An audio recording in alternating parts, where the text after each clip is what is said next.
Our next section is going to be dealing with head trauma. If a patient presents to you with head trauma and it resulted in altered mental status or loss of consciousness, you must get a head CT first. But the question is, with or without contrast? A head CT without contrast is the best initial test to detect blood. Contrast actually obscures seeing blood on the head CT. It's better for mass lesions, such as with cancer or abscesses. During your USMLE, if you read loss of consciousness, get a head CT. A concussion will present to you with no focal neurologic abnormalities, and when you obtain a CT scan, it's going to be read as normal. A contusion will present with some focal findings. It's rare, but it could happen. The actual CT will show an ecchymosis, which is basically blood mixed in with the brain parenchyma. Now here's a brain CT of somebody who has a contusion. Lateral to the midline, you can actually see blood mixed in with the brain parenchyma, but it doesn't collect in a way that allows drainage. There are two kinds of hematomas you must know: subdural and epidural hematoma. They're usually associated with severe head trauma, such as those involved in motor vehicle accidents or falling from the top of a building.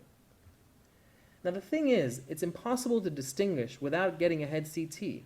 A patient won't come to you and say, "Oh, I have an epidural." Epidural hematomas are also more frequently associated with a skull fracture. Here's a classic example of an epidural hematoma with the pathognomonic lenticular hemorrhage. They're usually from a high-pressure artery that's broken. One of the ones you must know for the exam is the middle meningeal artery. Now here's an example of a subdural hematoma. Notice on the left the classic crescent-shaped concave surface of blood. Note also how it crosses the suture lines and involves a greater proportion of the cerebral hemispheres. The lucid interval is a second loss of consciousness that occurs several minutes to several hours after the initial loss of consciousness in a patient with head trauma. The patient will wake up after the initial loss of consciousness, but then subsequently loses consciousness a second time due to the accumulation of blood. Time between this first and second episode is known as the lucid interval. Remember, both epidural and subdural hematomas are associated with the lucid interval. There is no specific therapy for concussion. You must, however, instruct the patient to wait a minimum 24 hours before returning to any sports. A contusion also has no specific treatment. However, there is a small group that needs surgical debridement. Patients with concussions are safe to go home. You don't necessarily need to hospitalize them, but you must instruct someone to be with them and observe them for altered mental status. If that occurs, they are to be brought back in. The treatment of a subdural and epidural hematoma are based on two factors. The first is the actual size of the bleed, and second is the patient displaying any signs of compression. Small bleeds are left alone. Large ones, however, are actively managed with intubation and hyperventilation to reduce intracranial pressure, mannitol to take care of the cerebral edema, and lastly, surgical drainage in case the bleed is so big there's mass effect. Now, what are the three hallmark components to define a large intracranial hemorrhage? Well, first, if there's any compression of the ventricles or sulci, if there's herniation with abnormal breathing and a unilateral dilation of the pupil, and lastly, if there's worsening mental status or some focal finding on the neurologic exam. Now, to summarize severe head trauma, remember, concussions have no focal findings, whereas a contusion can rarely give you focal neurologic findings. The subdural and epidural can give you some form of focal neurologic findings. When it comes to the lucid interval, a concussion never has one. A contusion also does not have a lucid interval. The subdural and epidural can have a lucid interval.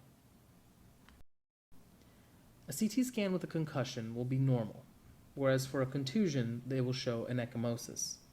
On a subdural bleed, you're looking for a crescent-shaped pattern because it's a venous-type bleed. On an epidural, it'll be biconvex or lens-shaped hematoma. Remember, that's an arterial bleed. The treatment for a concussion is nothing specific. Remember, just observe them at home, and if they have any form of altered mental status, bring them back to the hospital. For a contusion, there again is no specific treatment, but in contrast to the concussion, you observe them as an inpatient. A subdural, remember, you drain the large ones, and for an epidural, you also drain the large ones. A 25-year-old man sustains head trauma in a motor vehicle accident. A large epidural hematoma is found.